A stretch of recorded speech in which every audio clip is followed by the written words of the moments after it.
Hai,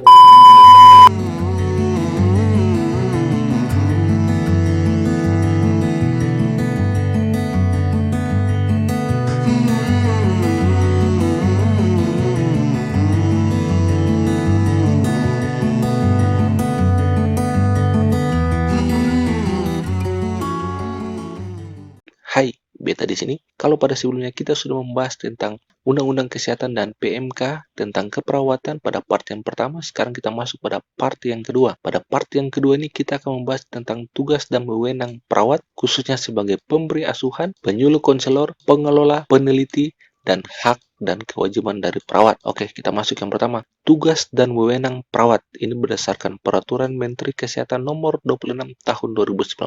Yang pertama, dalam menjalankan tugas sebagai pemberi asuhan keperawatan, perawat berwenang. Yang pertama, melakukan pengkajian keperawatan secara holistik. Yang kedua, menetapkan diagnosis keperawatan.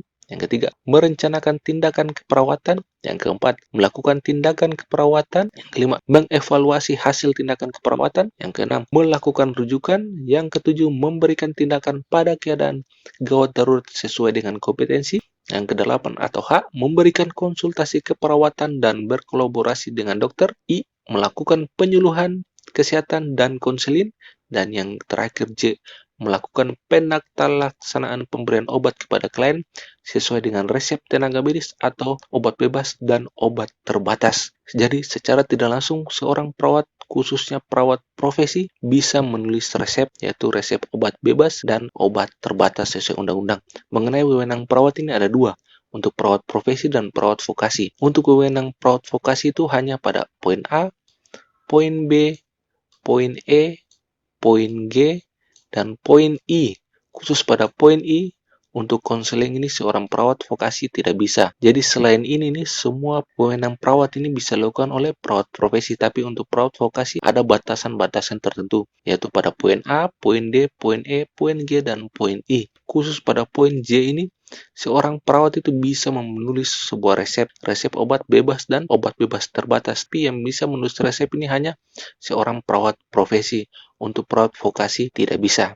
Dalam tugas menjalankan sebagai penyuluh dan konselor, perawat berwenang. Yang pertama, melakukan pengkajian keperawatan secara holistik di tingkat individu dan keluarga serta di tingkat kelompok masyarakat. B, melakukan pemberdayaan masyarakat. C, melaksanakan advokasi dalam perawatan kesehatan masyarakat. D, menjalin kemitraan dalam perawatan kesehatan masyarakat. Dan E, melakukan penyuluhan kesehatan dan konseling. Untuk perawat profesi, D berwenang untuk melakukan semua tindakan ini. Sedangkan untuk perawat yang vokasi, dia hanya bisa melakukan pada poin A, poin D, dengan poin E, dan poin E melakukan penyuluhan kesehatan tanpa konseling. Jadi itu adalah perbedaan dari wewenang untuk perawat profesi dan perawat vokasi menurut undang-undang. Lanjut kita masuk pada tugas dan wewenang berikut, yaitu tugas sebagai pengelola pelayanan keperawatan. Dalam pengelola pelayanan keperawatan ini perawat berwenang. Yang pertama, A, melakukan pengkajian dan menetapkan permasalahan. Yang kedua, merencanakan, melaksanakan, dan mengevaluasi pelayanan keperawatan. Dan yang ketiga, mengelola kasus. Tugas ini hanya bisa dilakukan oleh profesi saja, sedangkan menurut undang-undang, perawat vokasi tidak berwenang untuk melakukan pengelola pelayanan keperawatan.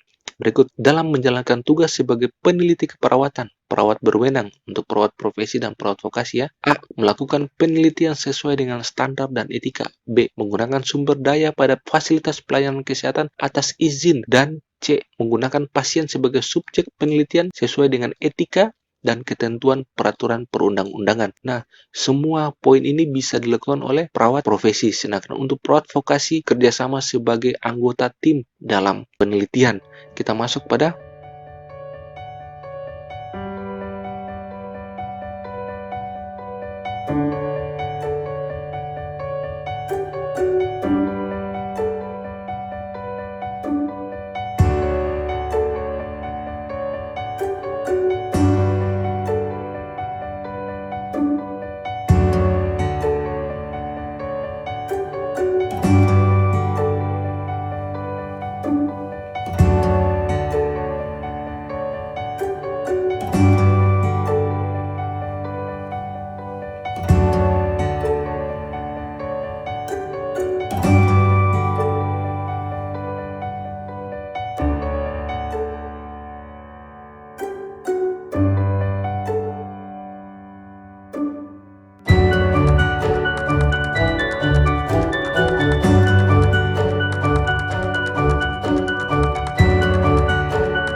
kita akan masuk pada hak perawat. Yang pertama, saya ringkaskan saja, memperoleh perlindungan hukum. Yang kedua, memperoleh informasi. Yang ketiga, melaksanakan tugas. Yang keempat, menerima imbalan. Berikutnya, menolak keinginan klien yang bertentangan dengan kode etik, standar pelayanan, standar profesi, standar operasional, atau ketentuan perundang-undangan. Yang berikut F, memperoleh fasilitas kerja yang sesuai dengan standar. Ini adalah APD ya, perawat.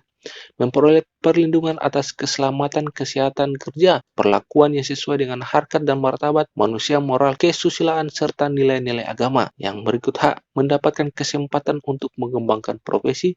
I, memperoleh hak lain sesuai dengan ketentuan perundang-undangan. Jadi ini adalah hak-hak perawat. Next, kita masuk pada kewajiban perawat. Yang pertama, menjaga kerahasiaan kesehatan klien.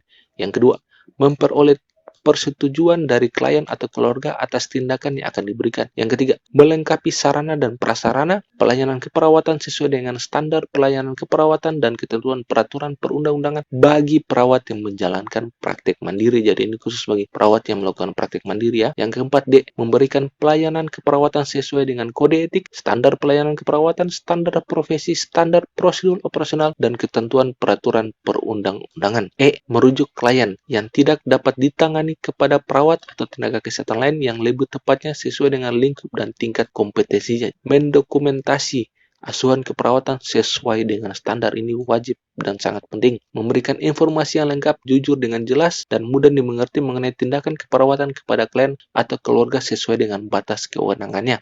H, melaksanakan tindakan pelimpahan wewenang. Berikut I, melaksanakan penugasan khusus yang ditetapkan oleh pemerintah. Demikianlah adalah semua pembahasan kita mengenai undang-undang keperawatan. Semoga teman-teman bisa mengerti dan memahami apa tugas, apa wewenang kita, baik untuk perawat profesi maupun perawat vokasi dalam undang-undang keperawatan, supaya kita bisa bekerja sesuai dengan undang-undang yang berlaku, dan ketika ada suatu hal kita bisa dilindungi oleh undang-undang tersebut. Terima kasih, semoga ini bermanfaat bagi kita, baik teman-teman yang sementara untuk persiapan untuk ujian SKB maupun teman-teman lain yang ingin tahu lebih memahami tentang undang-undang keperawatan kita. Demikian dari saya, untuk materinya nanti saya akan taruh pada deskripsi. Untuk itu teman-teman jangan lupa subscribe, like, dan share video ini sebanyak-banyaknya untuk saya lebih bisa lagi untuk membuat materi-materi tentang khususnya dalam bidang keperawatan kita.